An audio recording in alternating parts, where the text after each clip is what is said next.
Welcome to this edition of Curator's Pick for Deere-Wiman House in Butterworth Center.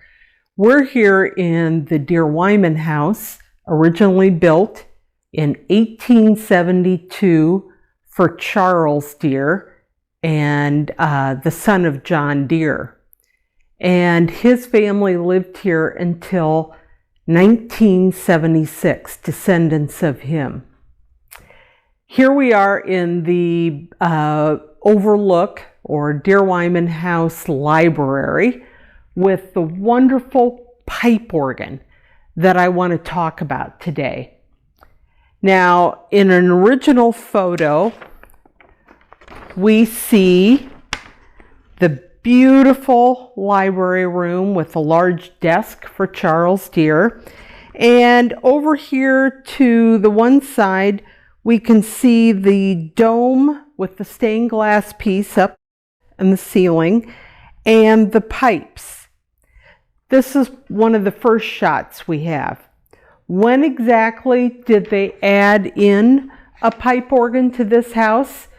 We believe the addition of the music room was done sometime in the 1890s. Another picture we have from this same period of the 1890s shows the organ console today and the pipes, or shows the original organ console, and we can see it's a different console. We zoomed into the original picture and could tell that the original console was the W. Kimball and Company organ. It was most likely a tubular pneumatic organ, which there were pipes that connected the console to the organ works itself. That meant that the console had to be pretty close to the organ. But at some point, they changed the console.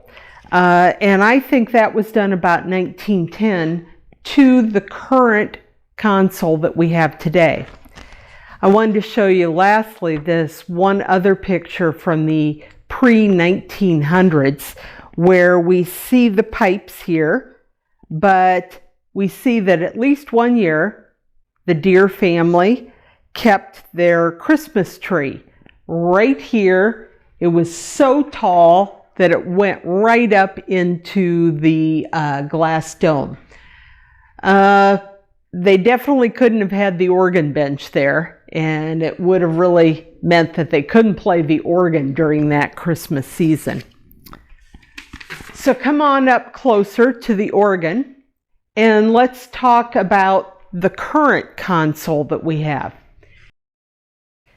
Here's a little bit closer view of our Kimball. And we're going to zoom up so you can see the plate, W. Kimball and Company. And then another feature I want to mention, the original tubular pneumatic did not have a reproducing organ, just like over at the Butterworth home where they had a molar artiste that we talked about in an earlier video. In the 1910 console update, they added the player attachment. I cannot find any marking on the player attachment. I'm assuming that it's a W. Kimball. William Wallace Kimball got his start as a piano dealer in Chicago in 1857.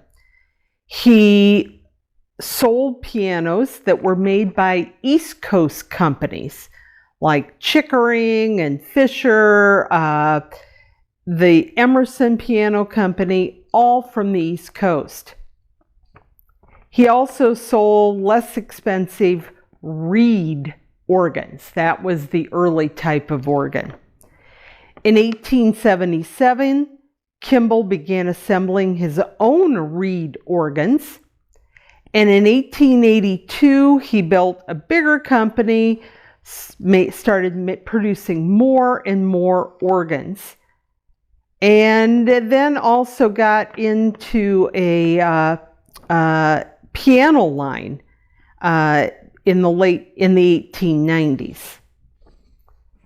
Why did Charles Deere pick a Kimball, that first one, the tubular pneumatic in the 1890s, and then they updated the console later, we think closer to 1910. We aren't sure exactly, but we think 1910.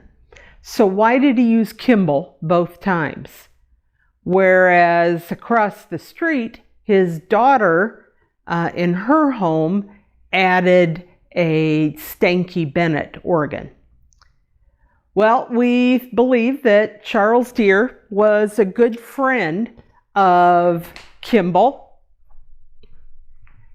And the reason we believe this, because he's listed as one of the honorary pallbearers when Kimball died in 1904.